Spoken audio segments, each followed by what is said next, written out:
Cricket মাঠে ইতিহাস সংবাদ সম্মেলনের স্বপ্ন আর গর্বের গল্প নবীর ইসাখিলের দিনটা যেমন ছিলেন। মোহাম্মদ নবীর হাতে ম্যাচ সেরা ট্রফি, তার চোখে মুখে আনন্দের ছাপ। তার দল নোয়াখালী এক্সপ্রেস ঢাকা ক্যাপিটালসের বিপক্ষে ম্যাচ জিতেছে 41 রানে।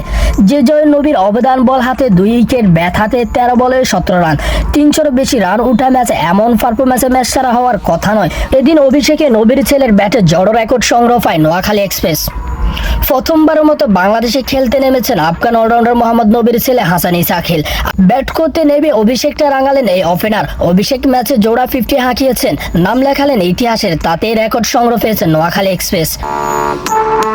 প্রথমবারের মতো বাবা ছেলে একাদশে খেলল ক্রিকেট বিশ্ব বিপিএলে। অভিষেক ম্যাচে বাবার হাত থেকে ক্যাপটা তুলে নেন হাসান ইসাখিল।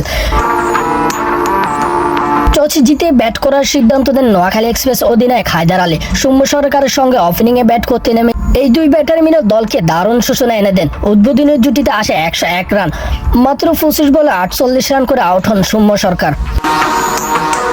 ম্যাচে দারুণ ইনিংস খেললো, ব্যাট হাতে সুবিধা করতে পারেননি শাহাদাত হোসেন দীপু, হাবিবুর রহমান সোহান। 3 রানে দীপু 4 রান করে ফিরেন সোহান। এরপর ক্রিজে আসেন মোহাম্মদ নবী, ছেলে ইসাখিলের সঙ্গে গড়েন 53 রানের জুটি। তাতেই বড় সংগ্রহের দিকে ধাবিত হয় নোয়াখালীর ইনিংস। 13 বলে 17 রান করে আউট হয়েছেন নবী। অভিষেক ম্যাচ সেঞ্চুরিতে রাঙাতে পারলেন না নবীর ছেলে। এদিন 54 রানের পর সেঞ্চুরির পথে ছিলেন হাসান ইসাখিল, কিন্তু 8 রানের অপেক্ষা থেকে যায় তার। আউট হন ব্যক্তিগত 92 রানে।